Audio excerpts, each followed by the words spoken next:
Harmee koo jabaadhu lafeen keessa hin laafiin jechuun abdii isheetti horee.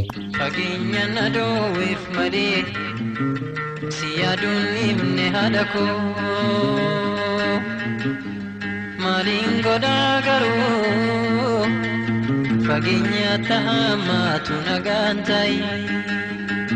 Ani maqaan koo tiin jedhama. Kanin dhaladhee guddadhe godina Horroo Guduruu Wallaggaa aanaa Jimmaa Gannatii magaalaa Haratoo keessattidha. Barnoota koos kutaa 1 hanga 4tti achumattin baradhe. Abbaan koo ana umurii koo waggaa 7tti boqote. Harmeen koo ana waliin ijoollee 3 ture kan isheen abbaa koo waliin horatte. Erga abbaan koo boqotee jiruuf jireenyi baay'ee nutti ulfaatee biddeen tolchitee uffata miiccitee mana namaarra naannoftee waanuma argatte hojjettee ture. Harmeen keenya akka nuti hin beelofneef akka nuti hin dheebonneef nu ijoollee ishee itti rakkattee nu barsiifachaa kan isheen nu guddifachaa turte. Anii fi obboleettiin koos yeroo umuriin keenya jabaatu harmee kiyya gargaaruu eegalle. Utuma haala kanaan jiraachaa jiruu anis barnoota koo kutaa 4 ga'een jiruu adaadaan koo tokko magaalaa Finfinneetii dhuftee harmee kootiin mucaa kee kana siifan guddisaa jettee ishee gaafatte. Harmeen kiyyas jireenyi mana keenyaa akka itti ulfaate waan beektuuf mucaan koo haala gaarii adaadaa ishee biratti naaf guddatti jettee adaraa yookaan ammoo imaanaatti na laattee adaadaa koof na kennite. Anaa fi adaadaan koos gara magaalaa Finfinneetti waliin imalle. Haa ta'uutii garuu magaalaa Finfinnee akkuma geenyetti guyyaa tokkos mana ishee akkan buleen adaadaan koo sin guddisaa akka mucaa kootti jettee kan na fudhattee dhufte harka kiyya na qabattee kottu bakka waliin deemnu qabna naan jechuun mana riyaa isheetti na fudhattee deemte. Kanaan booddees guyyaa har'aa kaasee mana kana keessa hojii isaan gargaarta jechuun anaan manuma sanatti dhiistee gara mana isheetti deebite.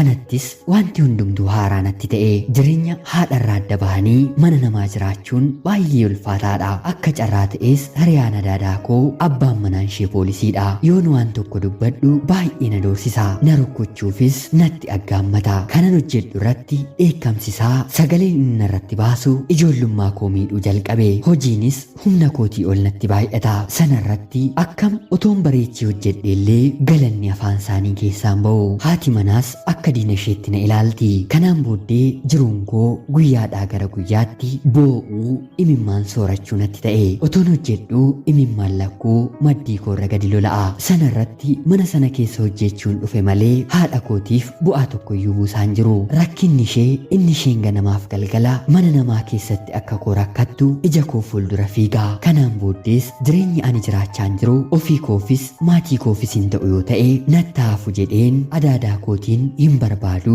gara biyyaatti deebisii na galchin jedheeni. Adaadaan koo maaltu sitti hir'atee quuftee isa biyya keetti utaaltu mi'eeffattee malee hojii seeraan hojjechaa jirtaa jechuun na gaafatte. Anis murteeffadhee waan hin ga'eef garaa koo jabeeffadheen gubaa onnee koo keessa jiru mana sana keessatti akka hadhooftuu ta'ee keessa koo gube tokko lamaan baaseen adaadaa kiyyatti hin dubbadhe. Kanaan booddees hunduu deebiinaaf deebisanii dhabanii. Kanaan booddees adaadaan koo ganama obboroo kaatee konkolaataa na yaabsiftee anis imala koo gara mana haadha kootti ijuma ishee arguun iyyuu soorata kannaaf ta'utti na gaggeessanii imala koo raawwadhe. Kanaan booddees barnoota koo addaan hin kute kutaa 4ffaarra deebi'een galmaa'een barachuun eegale. Haa ta'uutii garuu ammas harmeen koo jireenyuma duraa keessa jirti. Ganama barii sa'aatii 11tti kaatee mana namaarra naannoftee hojii hojjechaa ooltee galgala halkan sa'aatii 5tti deebiti. Ija isheellee aduun baatee arginee hin beeknu. Dadhabbina isheellee haala kanaatiin taa'een ilaaluun baay'ee natti ulfaate. Kanaan booddees anis hojii barbaachuun eegale. Rabbis na gargaaree mana namaarra deemeen akkuma haadha koo uffata miiceen xaafii qulleesseen biddeen tolcheen harmee kiyya gargaaruun eegale. Akka carraa ta'ee obboleettiin koo hangafaa mana namaa teessee barnoota ishee barachaa turte. Warreen mana isaaniitti fudhatanii ishee barsiisaa jiran maaliif biyya hambaa deemtee ofis ta'e harmee kee dalagaa hojjettee isheen gargaartuu jechuun gaafataniini. Yeroo sanatti obboleettiin koo kutaa 11ffaa barachaa turte. Yaada isaan jedhaniifis barnoota ishee addaan kuttee tole jettee piroosesii eegaluun imala ishee gara biyya hambaatti raawwatte.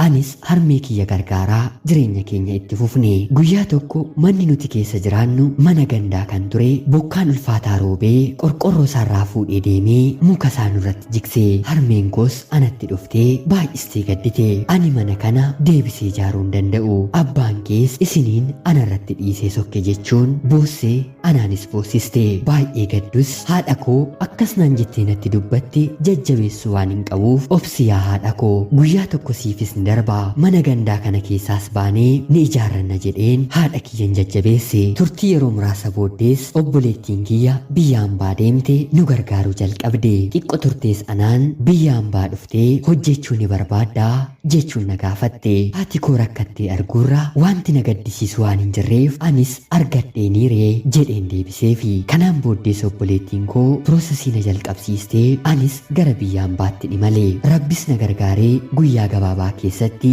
viizaan kiyyas naaf dhufe. Guyyaan deemu sanas harmee kootiin jabaadhu yaa haadha koo guyyaa gara biraatu jireenya keenya keessatti dhufaa jira. Jabaadhu lafeen keessi hin laafiin jedheen haadha koo jajjabeesseen imala koo gara biyya hambaatti raawwadhe. Jireenyi biyya hambaa carraa maaliin rakka nama buustu hin beekamu. Haa ta'uutii garuu haaluma kamiiniyyuu jireenya biyya keessaarraa anaa fi maatii koof ni wayya. Anis ergan biyya hambaa deemee booda mudhii koo hidhadhee hojjechuu jalqabeen haadha koos rakkina keessaa baasuu hin jalqabe. Rabbis bakka hin jedhu hundumaatti na gargaare. Haati koo har'a mana namaatiin hojjettu. Hojii mataa ishee banattee hojjetachaati jirti.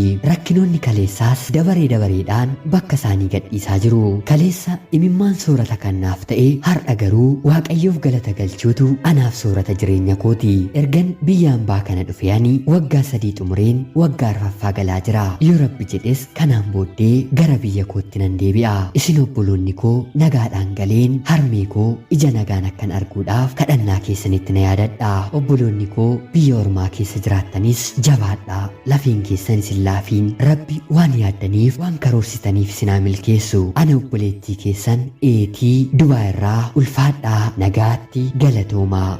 Fageenya na dhoowweef malee si yaaduun himne haadha koo maaliin godhaa garuu fageenya taamaatu nagaan ta'i.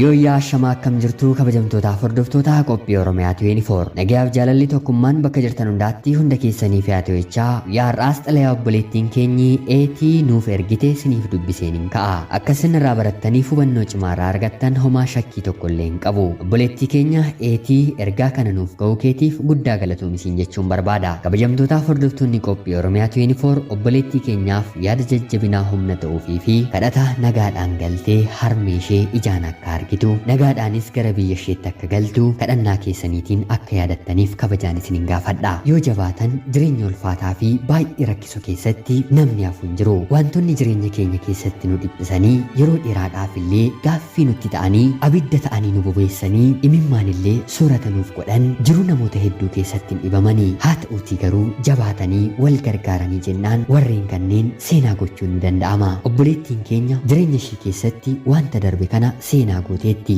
Harmee ishees jireenya ishee duraan jiraattu irraa baastee jireenya gara biraatti illee ceesisteetti. Obboloota koo biyya hambaa keessa jiraattaniif fakkeenya guddaa akka isiniif ta'u abdiin qaba. Obboleettii keenya jabaadhu Rabbi kanaa olitti illee si haa milkeessu. Harmee keellee akkanuma jabaadhu gargaarii atis waan yaaddasiifaa guutuu siin jechuun barbaada. Egaan kabajamtootaaf hordoftoota qophii Oromiyaa 24 qophiin guyyaa har'aaf isiniif qabadheen dhiyaadhe kana fakkaatti. Yaada keessan obboleettii keenyaaf kennuun dagatinaa jechaa laayikii fi sheer gochuun illee sagantaa keenya akka deeggartan kabajaan isinin gaafadha. Akkanumallee namoonni chaanalii keenyaaf haaraa taatan anaa dhufu. Kun Oromiyaa 24 guyyaa guyyaatiin xalayaa jaalalaa fi seenaa jireenyaa nama barsiisuuf bashannansiisuu danda'u isiniif qabattee dhiyaatti. Isinillee sabskiraayib gochuun maatii keenya argatatanii booddee xalayaa jaalalaa yookiin seenaa jireenyaa nama barsiisuuf bashannansiisuu danda'u qabaattan karaa teelegiraamii karaa lakkoofsa bilbilaa kiyyaa 937 naaf qooduun irratti hirmaachuu ni dandeessu. Hanga yoonaatti waan na dhaggeeffachaa turtaniif illee guddaa galatoomaa isiniin jechaa qopheessuuf qindeessuun isin waliin kanan turellee ani gammachiista shomeeti. Qophii gara biraatiin guyyaa borii hanga walitti deebinutti Rabbi addunyaa jirtan maraan fayyaaf nagaa isin haa godhu. Horaa bulaa.